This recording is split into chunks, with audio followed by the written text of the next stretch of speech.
has that missing, what is missing within us? We fill with the materialistic, you know. A lot of times people, you know, feel like you have a 15-inch TV, they're not satisfied, they get a 60-inch TV, they're still not satisfied, they'll buy a bigger house, they're still not satisfied, right? Buy a couple cars, have everything, and they're still not satisfied. So what is it that's not satisfied? The food of the soul, it has nothing to do with the outside experience. It's to be connected to the essence and having nothing in the mind. Even spirituality is not gaining anything. It's removing of everything that you've added to the purity of your characteristics. What was really blown into a child when he was born, when everybody was born, what was blown into the soul? What was blown into Adam? That soul. Who blew? It wasn't blown by a man. So what was blown into Adam? Something to reflect on. God is closer to us than our jugular vein. Speaking God, if you don't believe in God, just to put a word on it, but the essence itself, I speak about the essence. Allah is closer to us than our jugular vein. So where is He? Where is He? So if He's inside of us, who exists? Two of us can't exist together, so who really exists? Who's constantly directing what's going on with us? We're an empty vessel. We're constantly forgetful. We're constantly thinking of new ideas. Are we the ones that are thinking those new ideas? Or something is being bestowed as a gift within us to be able to be guided. So the idea and the notion that we are something, that we are the best, like I am the best, I'm better than you are, that all that is nonsense, because really, when you surrender your complete will to the essence, to the divine, to the divinity, that you are selfless being, you are serving, you are in servitude, you're in servanthood. That doesn't mean, you know, you're not better than anyone else. It's not about that. It's not about being the best. The corporate life, or like the motivational world, or achieving success, has us focused on just a certain ideology about ourselves. However, when it comes to your pure essence, when there's no separation between you and I, we must go beyond the veils and unite that, and that itself is the religion of love. Once you unite with your fellow being, or your true master, like in Sufism, you know, there's a teacher. There's always a master, a spiritual murshid. Master that has been perfectly realized, or born waliullah, awliya Allah. And they're all appointed by the Prophet sallallahu alaihi wasallam. Now these people are on this earth, they're like spiritual doctors. They can see what we cannot see. They're given different gifts. Their jobs are different.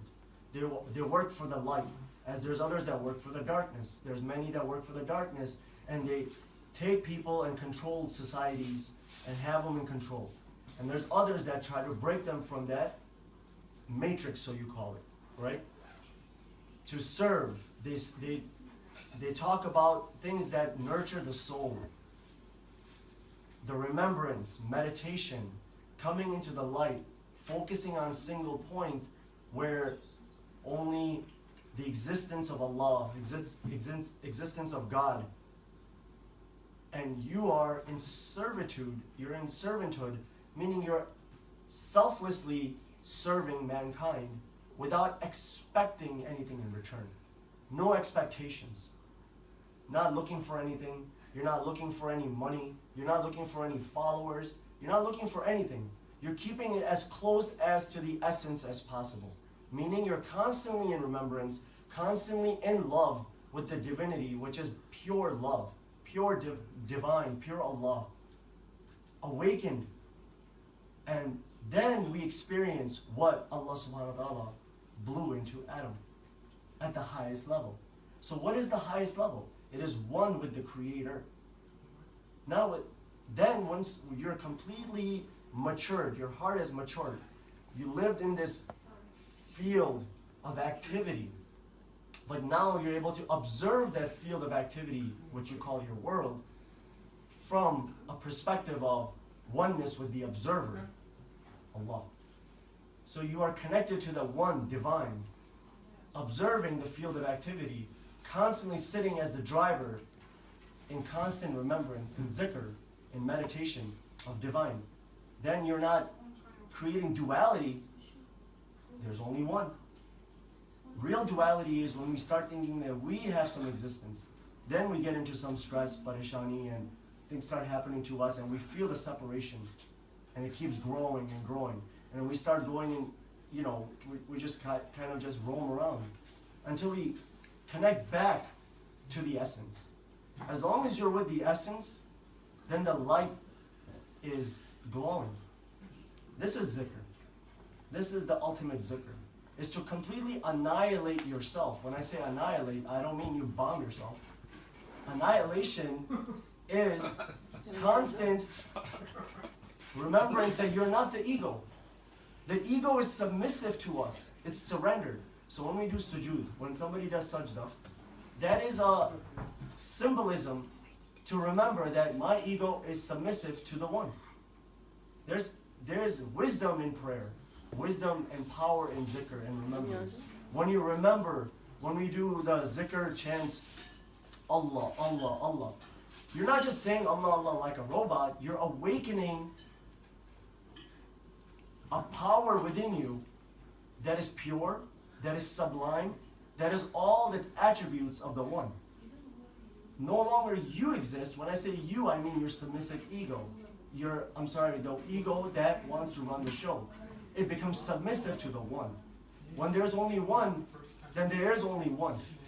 There's no more one and me. There's only one. And He guides everyone. He fills you with purity, with light. And there's only the light, the nur, Allah nur. There's constant light, constant awareness. And it goes all back to, if you take it to the highest perspective, if only there's the essence, then all of us are the religion of love. It goes back to going to the same ocean. All different rivers coming from different perspectives, but all uniting into one ocean. And in that ocean, we are all one essence. So when we have that pure essence, you feel that divinity within you. As Rumi says, to drink the wine. So what is this wine, right? There's one wine, right? Like when we drink alcohol, or we smoke up, or we have this high feeling, right? Somebody feels really high. But then there's another wine, the ecstasy of the one. And when that starts flowing, and that never stops, neither do you feel a hangover afterwards. You're just completely in bliss all the time, 24 hours a day. Then all the things that we read in our books, whether you're sleeping, whether you're awake, whether you're walking, whether you're standing, you're always in zikr.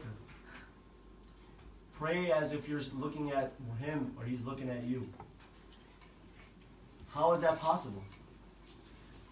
With constant remembrance, with constant oneness, fixing ourselves to one single point, as the masters teach, as the family of Rasulullah ﷺ teach, that we constantly, if we're constantly in remembrance, if we say Allah, or if we say God, or if we just look at an object and it triggers something inside of me, a spiritual feeling of oneness and love, of divinity, and that trigger awakens my heart and opens my heart. Then a lot of the books, as they talk, the kingdom is within. So what is this kingdom? Where is this kingdom? How do we awaken that kingdom? If a whole kingdom fits within you, who must you be? Because I think that a very simple breakdown is at first we're identified with the physical.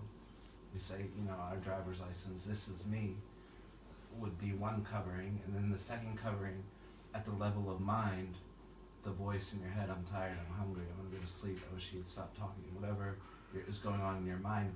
our self-concept. And that one of my teachers says that there isn't, in truth, there is no separation, but only in the imagination. And that self-concept that makes us feel separate and independent from the totality, when you're in remembrance of the higher power with your favorite name of God, the friction of life kind of makes that less and less, and that disappears. Apostle Paul in the Bible said, "I die daily." Like that self-concept diminishes gradually and gradually, and when that disappears, you become naturally identified with the totality, your infinite self. But if you're not trained better, if you haven't run into someone who has that awakened perception, you're gonna just live being identified with the physical and the mental. But ultimately, like Rumi's a really popular Sufi poet, who my teacher said realized the self fully or God fully, achieved perfection, enlightenment. He says, "You're not a drop in the ocean; you're the entire ocean in a drop." That shift in perception from being a limited physical self or a mental self-concept, to becoming identified with the totality, the entire ocean. But that the annihilation is the diminishing of that false separative self. But hold on. I just think that's easy. A physical self, mental self, and then your infinite self, which all religions worship that supreme self, but they give you it's kind of like training wheels on a bike. Religion, book understanding. Ultimately, the truth is within you. The kingdom is within you, not in a book. The book is to help you get on your way, to teach you correct beliefs, correct thinking, to give you, to reveal a little about your beloved. But the Sufism is known as a mystical sect of Islam, and sometimes when religious people first hear that about Sufism, they think it's like witchcraft or hocus pocus and not the right way, when really the true mystics are those who know God through actual experience rather than simply through belief, who feel God, and are not satisfied with knowing God simply at the level of belief. They're not satisfied just believing, having no experience. They must know it deeply. They must feel it. They must experience it. So I just wanted to clarify that if this is your first Sufi gathering, because there can be that misperception. It's like someone who only knows the ABCs making fun of people who know the whole alphabet, calling them bad names, looking down upon them for knowing the whole alphabet. It's knowers and seers that the true mystic is. He's a knower and a seer. He might not be full-blown consciously feeling himself everywhere, but he has tasted the spiritual wine that Rumi talks about. It can be experienced. You can quote scriptures all day long, whether you're a Christian or a Muslim, and I've actually had no experience with the Supreme Being that Sufis and Muslims call Allah, Christians call Father, Son, and Holy Ghost. The more mystical understanding is like, it's all water but in different glasses, like Jesus, Muhammad, Krishna, Buddha, Ram. They're all the same at like, Moby likes to use the word essence, so it's that the essence is the water, but it's like one's in a mug, one's in a different color mug, one's in a different shape mug, and they each have different names. But the essence is the same. The teachers and masters of all paths have come to awaken us to that higher possibility of becoming consciously united, merged, and identified with the totality of all of existence. So it's kind of like we're in an ocean of water, an ocean of divinity looking for God. And the mystics are those who have realized that the water is everywhere. And religion will think it's up. Some will say he's up in the cloud sky with a beard, or they'll look up and I mean, you can look up. I look up still, and I believe I feel. Sometimes I still look up, but yeah, the mystics have kind of found out, like, oh, I'm in an ocean of this, and it's actually like Moby likes to go the annihilation route, where that he likes to wait till the last slither of that separate existence disappears before he's ready to become, well, he might be already identified with it, but he just doesn't say it, but to become identified with the totality, but the simplicity of that there's really, the awakened perception is there's one doer in this house right now, in this entire universe, and it's the entire ocean, you could think of it.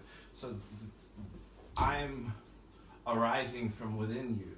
Like, to bring it back to where we started, the kingdom of heaven is within you. If you're so big an entire kingdom can fit within you, you must not be this limited physical body, this limited physical mind. You're so big. I mean, my teacher says the entire universe. It's not so much that you are in the cosmos as the cosmos is within you. So the real you is infinite, immortal, and eternal. And the mystics, like the Kabbalists and the Sufis, are kind of catching on to that. They're like, whoa, that this whole thing is like an expression of one supreme divinity, and it might be my true, real self. I've just been confused, thinking I'm limited to this physical body or mind. But so anyway, so I hope that clears up, so you don't have a bad view about Sufism. I've also I lead a group, a spirituality group at a prison downtown, and I had a Muslim fellow whose opinion of Sufis were they're too extreme, they're too thinking about God all the time, but who's going to pay the bills and who's going to do the, everyone has to take care of them, they're a burden on everyone because they're just thinking about God all day. But I assure you, this brother works real hard, and he's the leader of this gathering, and he's successful in his profession, his career, so he figures it out. You can keep the remembrance, that intimacy. That's what the mystics want, that intimacy to feel, throughout the day, not just think once in the morning and run through your day not thinking of the Creator. You mentioned a good thing. I mean, that's what it is. It goes back down to the essence, the reality is love. Yeah. And when you are in love with your supreme Creator, that love is infinite. That love doesn't have an end. That love will not do you wrong. And when you are in complete love with that divine, and you only live for that, you're not looking to please anyone. You're just in sublime state in connection with that one. You're just in awe with the beauty that He has created. Yeah. So all the beauty that is constantly around us while we're working, we constantly, if we see that we are looking from the eye of Allah, eye of God, eye of the one that created, the Creator. So we're looking from within. The power within us we have a power within us that can see from the eye of the Creator. If you are constantly aware of the Creator, if you are constantly thinking of the Creator, it's not you that would exist anymore. You would take you away. Meaning, when I say you, I speak the ego, the one that we created. When we were born, we had no identity. We were nameless. We were filled in with the society. My mom or my father, somebody named me. And then I was told who I was from the outside in. But I never really figured out who I was from within. And from within, be able to project my reality outwards. Like, we are known as the viceroys or khalifas on earth, spreading the light. How are we spreading the light? By a kind word, by feeding someone, by just giving a kiss to our children, just being very kind and gentle. We are expressing our nature. When someone meets with love, it's nice. Like, hey, that was a great meeting. And if we meet somebody, he's like, yeah, what's up, man? It's about me, Like, okay, cool, But it's a different type of meeting when we're kind of like just take off your mask, just lay down the masks and just open up your heart. There's no image you have to display. You're not trying to create no drama or film. You're not in a movie. Just lay it down, just surrender it. Just put it all aside. Then you see your real beauty. And this has to happen in your own self. No one tells you. You have to accept that I accept and surrender to life as is. I'm happy with it. I'm okay. There's no right. There's no wrong. I'm just happy as is. Because this is just a perfect creation by the Creator. And the world is turning just fine. And then the maturity develops within us. The connection, the love, everything that we are seeking, it's seeking within. If we're seeking outwards, the answers are there only when the seeking is true. You will be guided and you will be in places in your own life because your seeking was sincere and you're truthful, and that's what will come about in front of you. I came in late, so I didn't get to hear from any of them. I'm wondering, like, what's working for you, or what turns you on in life? What's working for you? What excites you about life, or anything you're open to share with group? We talked a lot, and but I'd like to hear from you, like, what comes to mind now is what's working for you, or what resonates with you. As far as faith goes, or? Well, I'd prefer to hear about your faith, honestly, but if you have something else, I'm open to hearing it. Anything you feel like sharing. Well, I mean, I was born Muslim. I am Muslim. Right. For me, it's I feel like my connection with the essence or the God God is very. Like, we're all one with Allah, the name Allah, so you can say it. So, like I've been taught you're supposed to pray 5 times a day, you're supposed to do this, you're supposed to do that, and if you don't do these things, then there's punishment, right? Yeah. On top of that, I think many Muslims, growing up, we were taught that there's only one path. For me, it's, I don't want to misrepresent the religion of Islam, but it's a little bit different. It's the way I kind of see things is God created us all. Right? Yeah. And so if He's created us all, and then if a person worships one way and there's another person that worships a different way, the goal is the same, right? It's to have that love for God. Yeah. And so, that's why, for me, I think it's like something like this is very interesting because it's, you have people of different faiths, but it's the same. It's the same. The goal is the same for everyone. Yeah. The one cool thing, I have a group of Christians at my Wednesday group at the prison, and that I try to provoke with is that the love itself, especially directly between you and the Creator, is a higher teaching than anything you can come up with analyzing all the holy texts from any religion. The actual love, the intimacy between you and the Creator is more holy, more sacred, higher than the highest law, the highest teachings. It is the highest teaching. And when you're transmitting that love because you love the Creator, who biblically the Christians say is love, my teacher says God and love are identical.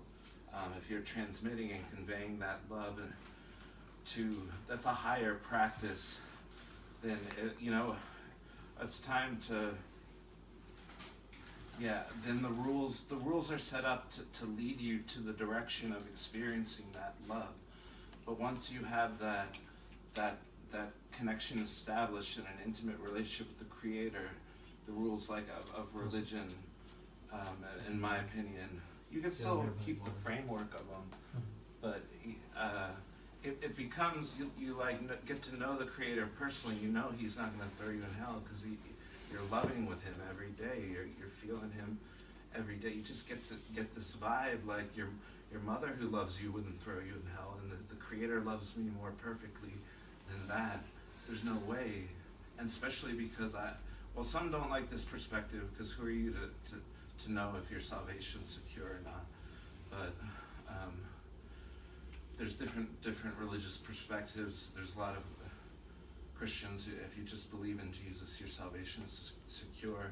I just feel whenever I run into someone who questions their salvation, it's like get to know your Creator, and you won't have those worries or fears. There's a small story I want to share with you guys. You spoke about, you're taught a specific way. You're taught a specific way. So there's 4 stations that go into Sufism, or Tasawwuf in Islam, right? Tasawwuf. This is the knowledge of the soul, to learn about the soul aspect of it.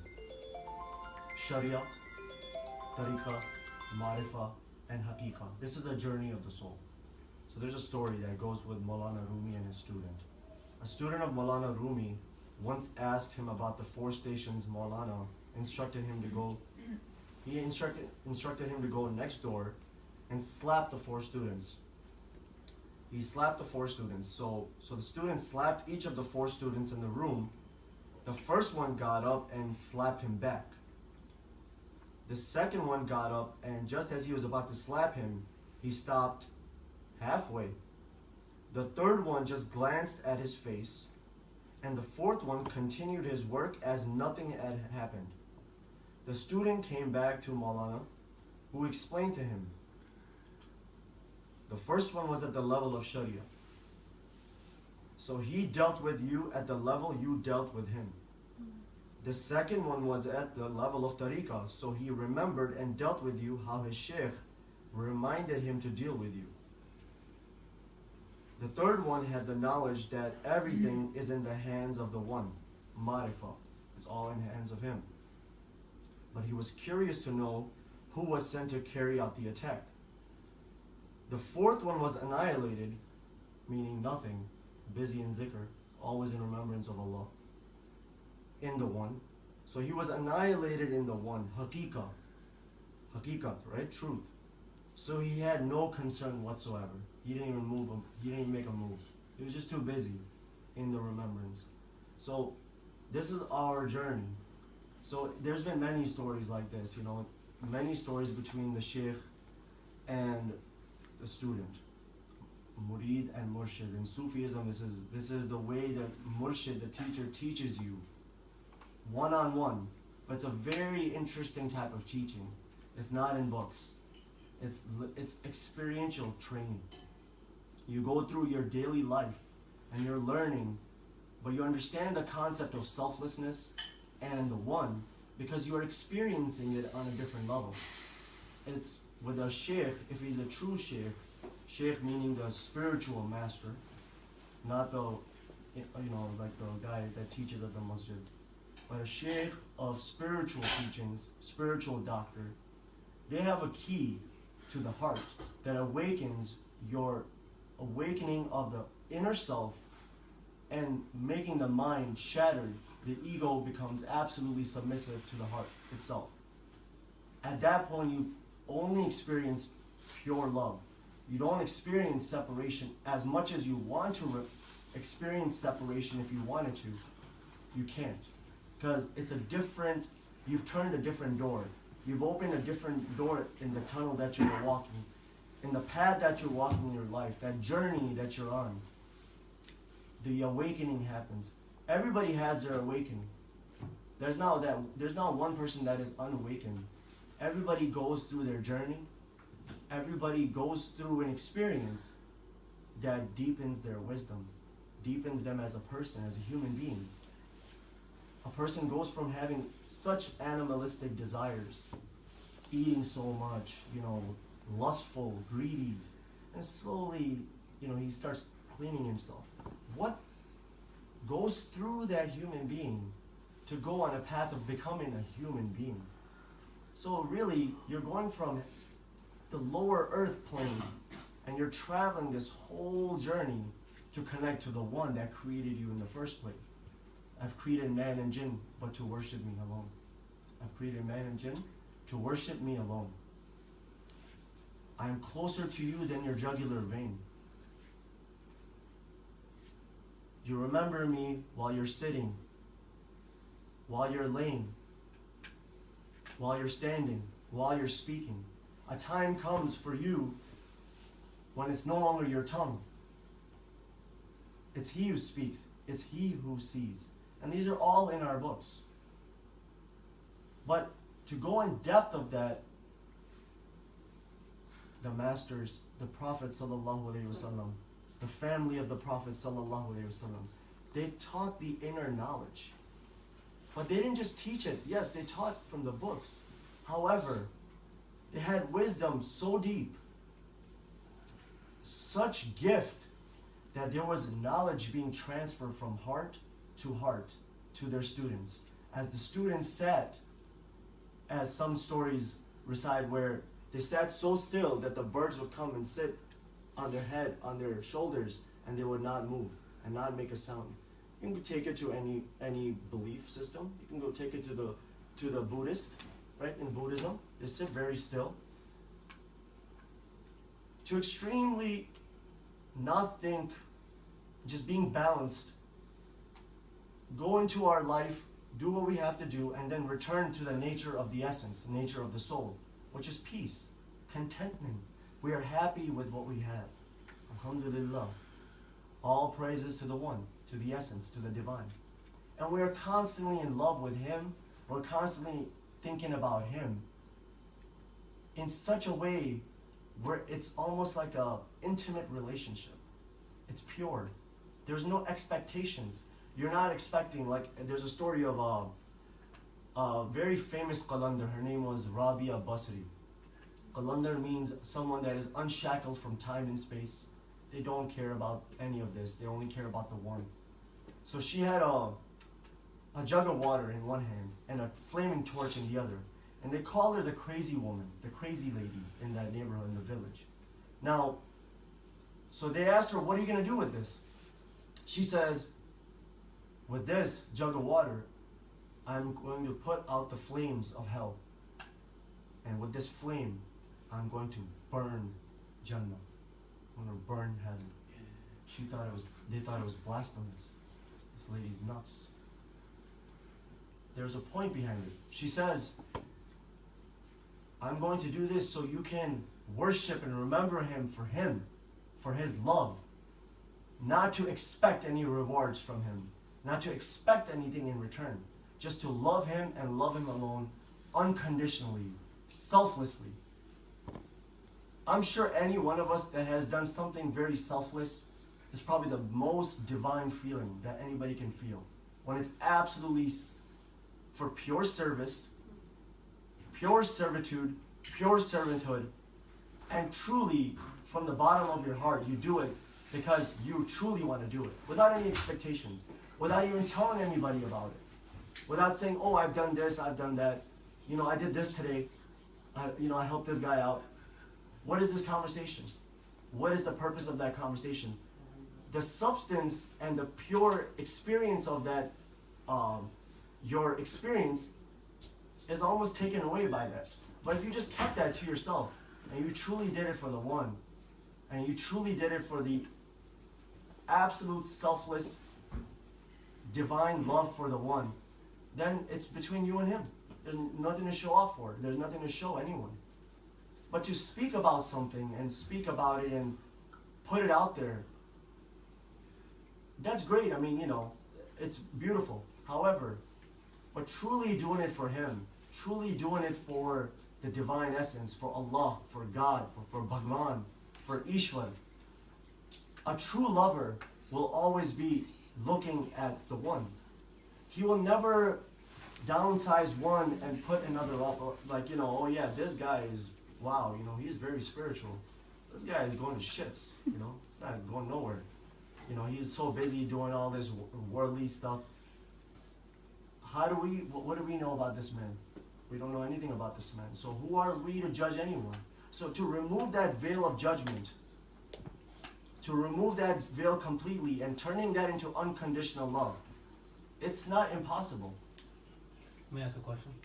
So, in Islam and other faiths, the concept of heaven and hell exists, right? So the concept of heaven and hell, the concept of good deeds being measured, bad deeds being measured, and in Islam and I believe in other religions, there was, you know, at some point the world will end, and then there's going to be a judgment of sorts where you get graded essentially for your good deeds versus your bad deeds, and then based on some scale, you go to heaven or you go to hell. So, in the Quran, in the Bible, I'm assuming, you know, these verses are there. Yeah. How does that fit into kind of what we're talking about? Okay, so this blesses me, and I want to share it with you. So right now, I've talked about that infinite self that you have. You're looking in an ocean of divinity. Yeah, right. Let's call this a mirror of divinity. You're looking at your infinite self in the mirror right now. But due to your previous sins, the Buddhists would say multiple lifetimes. But it doesn't matter if you believe in reincarnation or not. Let's just say this life. Your life lived in ignorance. You've accumulated fingerprints, good sins and bad sins. If you take credit as a separate, independent entity, that Moby and I are trying to tell you there is no separate, independent entity, only in your mind, that self-concept, my name is this, I'm 38 years old, it's a story in your mind, it only exists in your imagination. It's not the truth of who's in there, looking through those eyes, listening through it, and through those ears. But so a good fingerprint on the mirror would be like you do a charitable deed for someone and you take credit as a separate, independent entity. So you put a pretty fingerprint on your mirror. So you see manyness instead of oneness. If you die with more good fingerprints than bad fingerprints, you experience heaven. If you die with more bad fingerprints than good fingerprints, you experience hell. But we want to get the mirror clean, which is beyond heaven and hell, which would be spiritual perfection, which is the true state of a Sufi master, or a master from any religion, from any. I consider teachers beyond religious identification. But is that helpful? Kind of. So in your example, let's say that you know, you have your the good fingerprints and bad fingerprints.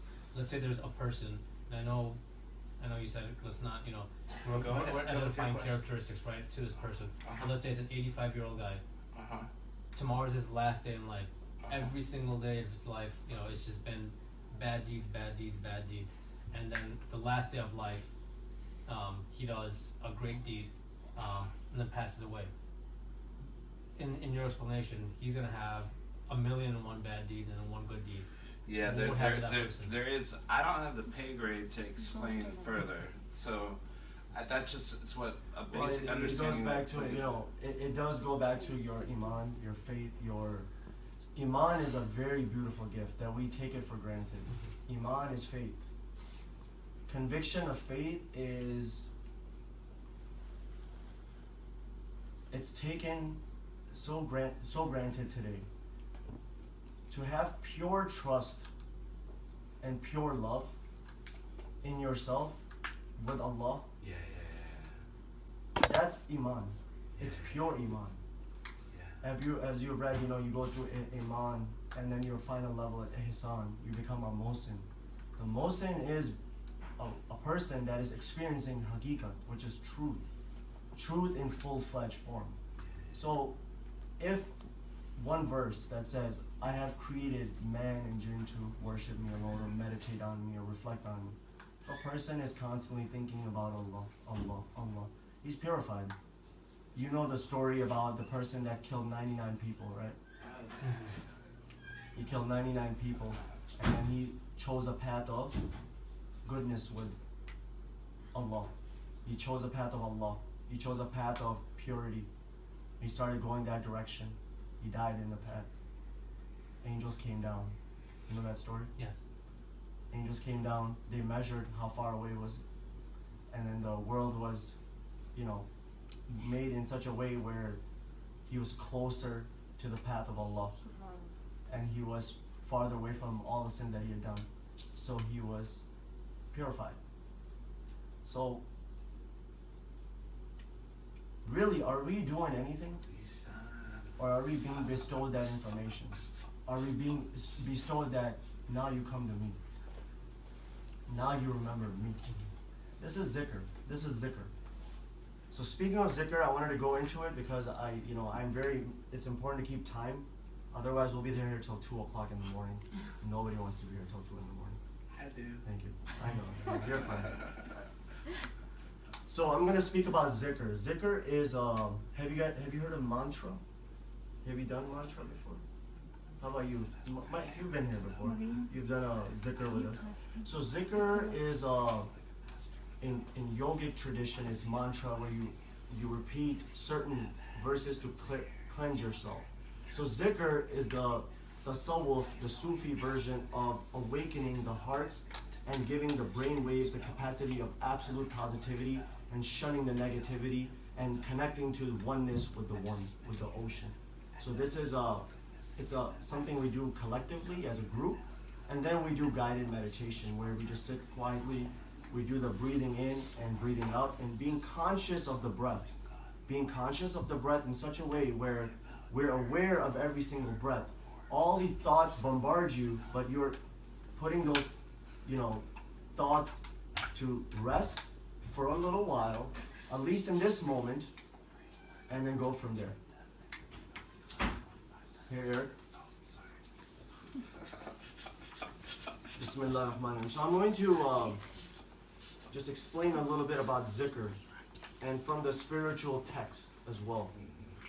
The power of zikr. Zikr is the most beneficial thing one can do in this world. Even though many have translated zikr as the remembrance of Allah, this is in fact an inadequate definition. Zikr increases brain capacity in the direction of the meaning of the word that is repeated. Allah, Allah, Allah. Zikr enables radial energy emanating from the brain and uploaded to the spirit, a holographic radial body, thus strengthening the spirit body to be used after death.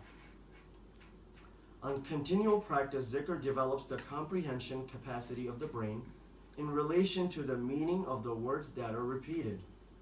Zikr enables reaching a state of certainty, yaqeen, complete stillness in the heart, confidence in the heart.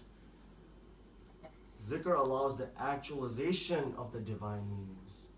So the attributes that you repeat, they become internalized, they become actualized, and they are seen and projected in everyday world that you live in, once internalized, actualized. Due to these reasons and more, the Quran states, zikr is a much praised practice and warns those who fail to recognize its importance. Some of the verses.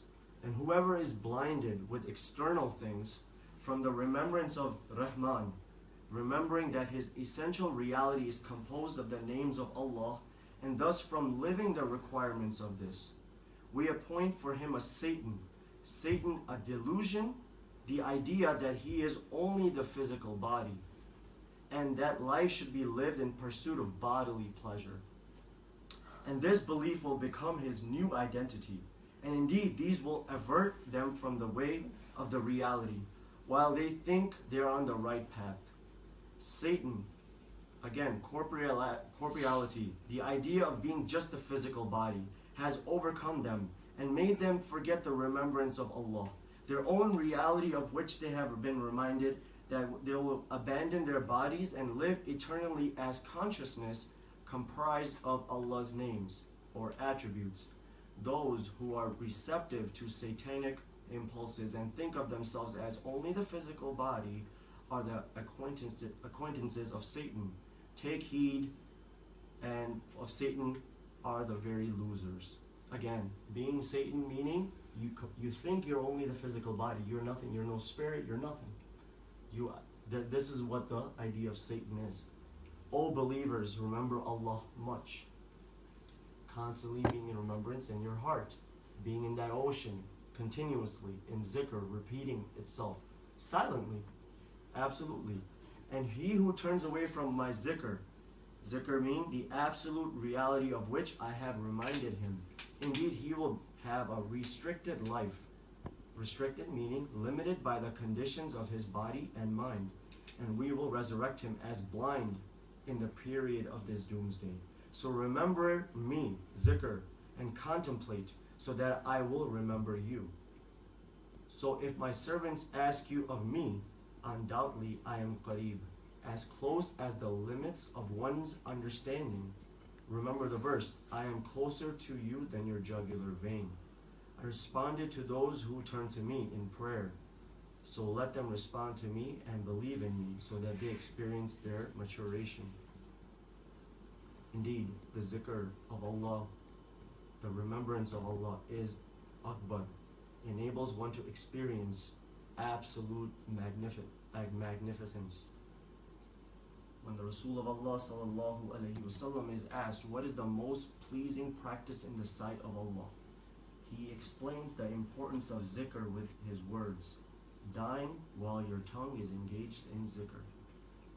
The Rasul of Allah sallallahu alaihi wasallam once asked his companions, shall I tell you about the best of all deeds, the best act of piety in the eyes of Allah, which will elevate your status in the hereafter, and carries more virtue than the spending of gold and silver in the service of Allah, or taking part in any jihad and slaying or being slain in the path of Allah, is the zikr, it's the remembrance, it's the meditation of Allah.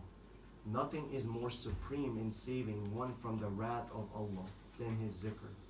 The Rasul of Allah sallallahu alaihi wasallam was asked, which of the servants of Allah is best in rank before Allah on this day of resurrection? He said, the ones who remember him much. O Messenger of Allah, what about the fighter in the way of God? Even he strikes the unbelievers and these duelists with his sword until it is broke and become red with their blood. Truly those who do zikr are better than him in rank. A servant may only be protected from Satan with the remembrance of God. The best of your possessions is a tongue that engages in the zikr of Allah, a heart that is thankful and in gratitude. The likeness of the one who engages in the zikr of Allah and the one who does not is like that of a living to a dead person. Remember zikr Allah as much as you want, that the hypocrites claim that you are doing it for show. The Rasul of Allah sallallahu alaihi wasallam said, the Mufarridun have taken precedence. They asked, who are these Mufarridun, O Rasul of Allah? He said, those who remember Allah often and whose burdens zikr removes from them, so that on the day of resurrection they come light-weighted. The greatest good Allah gives a servant is the inspiration to do his zikr. No charity is greater virtue than engaging in the zikr of Allah. The people of paradise are not grieved by anything more than the time they spend in the world not doing zikr. He who does not engage in the zikr of Allah will drift away from faith, iman. Man will feel great remorse for every moment he spent not in remembering. If any group of people gather and depart without remembering Allah, this gathering will cause regret for the day. He who remembers Allah much will be far from hypocrisy. These hadiths of Rasulullah sallallahu alaihi wasallam and many more are a great warning and remembrance to the mystery of man. So a man by himself in seclusion is who he is really. Take away all my friends, take away family, take away everything from me. It's just me in seclusion. Who am I on my highest level with the one? Who am I? This is the core question. As Prophet ﷺ, I reflected on this when I was at Ghar Hira.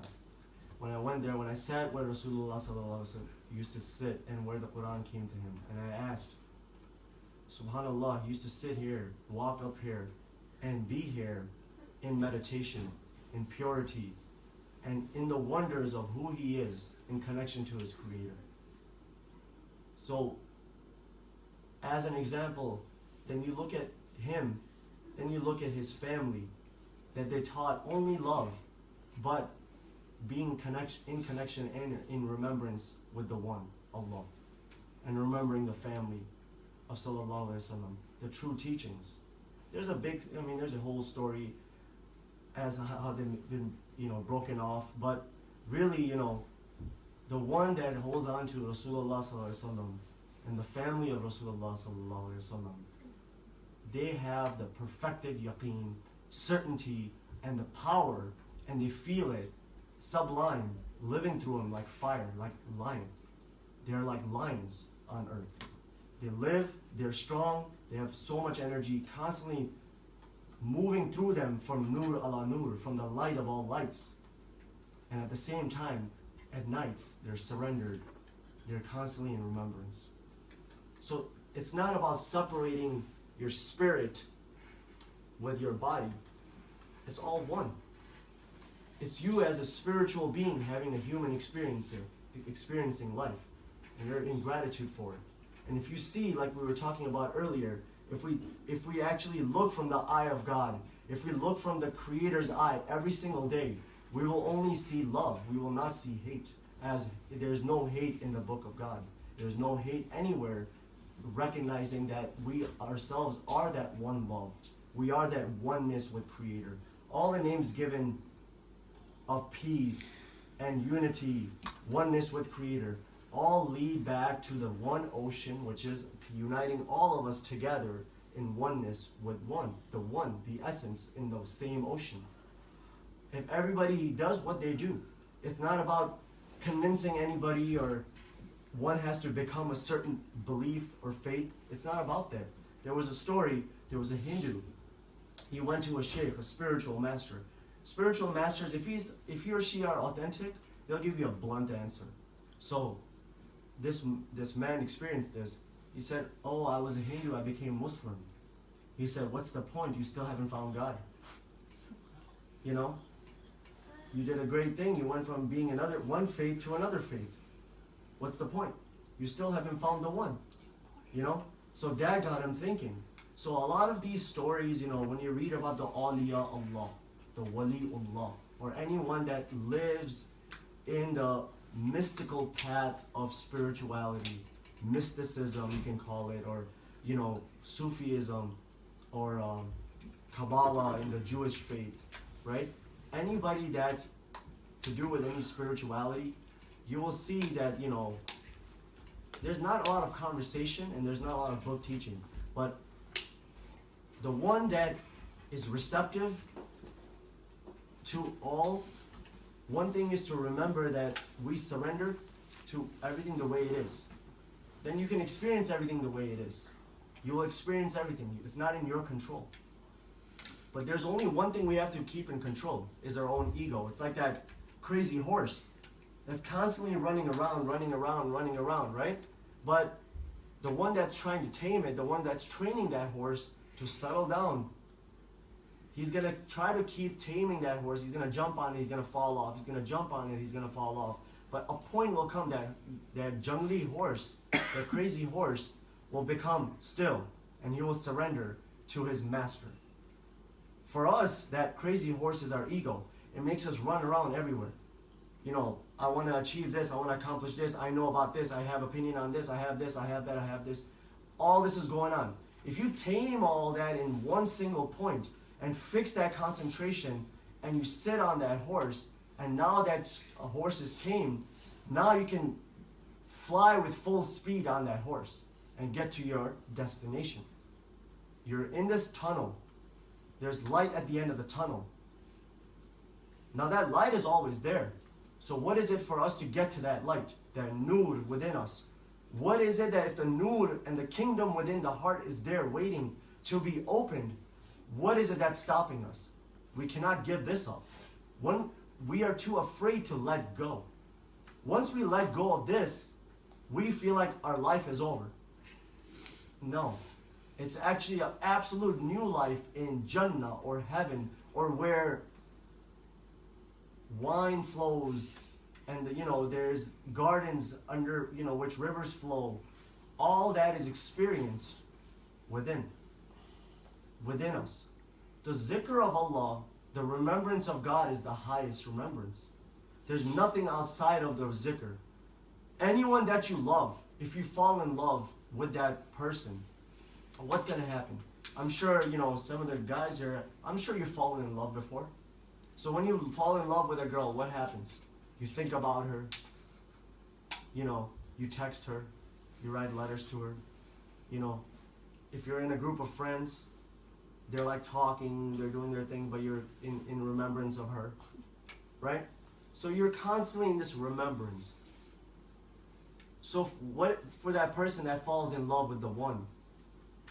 He fell in love with her, but something deep within her he fell in love with. If he's just some lustful dude, that's a different story. But true love, that you lost yourself, I no longer exist. These are the stories of a lot of like Shams Tabriz and Rumi. When Shams, Rumi is a popular poet of today, of spiritual poetry, but he wasn't Rumi before Shams. He met Shams Tabriz, then he became Rumi. He used to be a scholar and an imam, but he became a poet and a lover, lost in this haqiqat of God after he met Shams. What did Shams give him? Right? It turned him into a madman, a mad lover. All the mad lovers,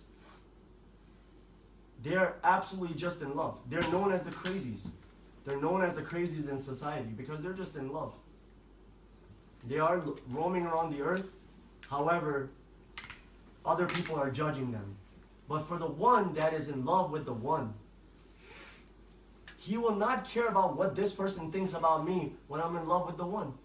If I'm in love, I'm in love. I don't care what anybody else to say. I'm in love with him. I only remember him. I'm in gratitude to him. I only serve him. I only travel the world to see him and see him and his divine beauty. I only go sit with people of him who remember him much. I go to the streets where the homeless are sitting in remembrance. I want to go sit with them because only they provide that essence and they only have that love, that divine beauty, and I see it everywhere and everyone. Because there's only one. If there's only one, then there's no separation. So if we are in this remembrance constantly, all our questions that we have will vanish.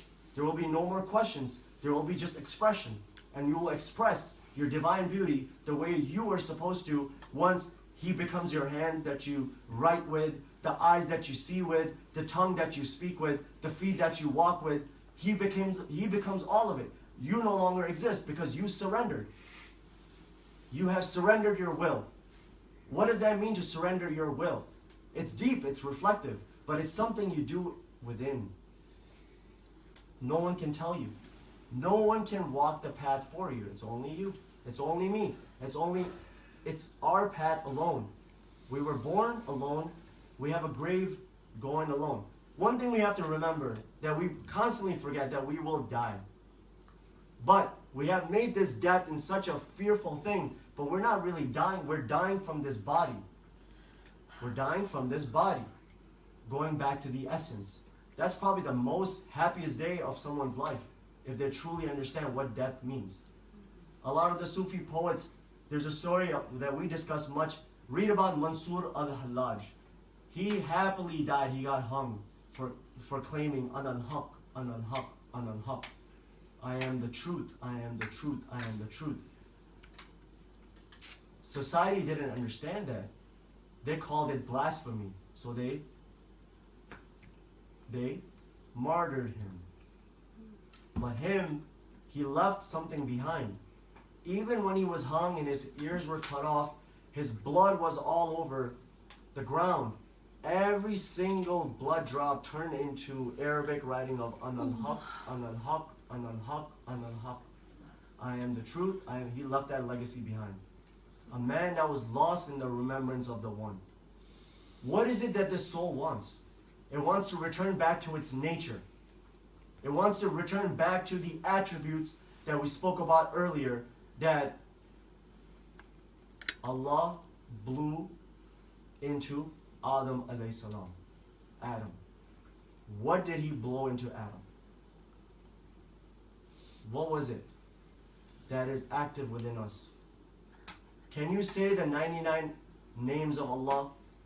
If you look at one name, do you feel that it is possible that one of those names you have those attributes? Can we say that? Do you feel the compassionate is one of your attributes? We can. We can say that.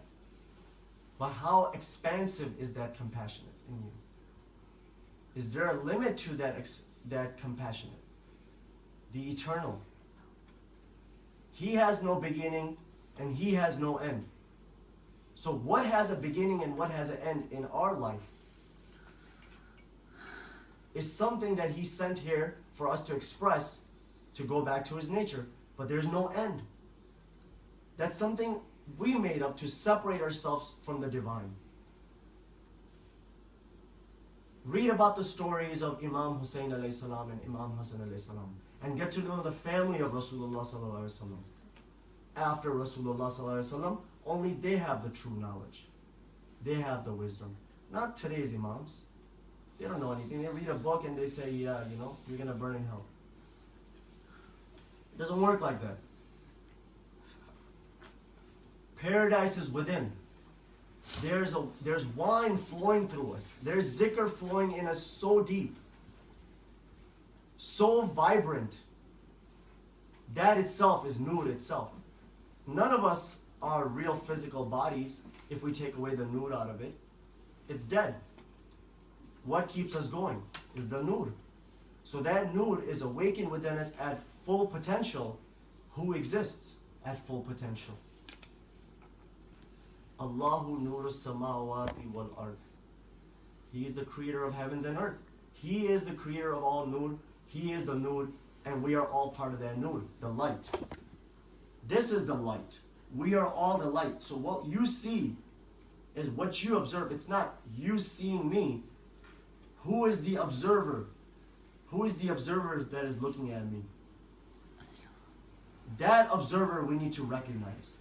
Once we recognize that observer, that is the driver's seat that we sit on. And from there, there's no judgments. At the highest level, you are one with that one observer. Unconditional, pure. What makes us different than those that gave themselves up selflessly? And we're taught such great, all these great names that we know, so many beautiful names out there. I don't want to start naming any names, but there's a lot of people that passed. And we're absolutely selfless, and we're all wow, beautiful person. Such a beautiful person. What makes us so different? Why are we not those compassionate, unconditional, pure people with absolute faith and certainty and trust that everything is just going to be okay? Everything is totally fine, and stop beating ourselves up. Constantly trying to better ourselves because of the society is conditioning us. Take off that mask, as a lot of the poets have said, as Rumi said, take off that mask. You are beautiful already. Stop trying to act like some drama or some film that you are. Within all of us, we know who we are. Deep down within us. If we just fall in love with ourselves, just surrender, the wine will start flowing, and he will show you the path.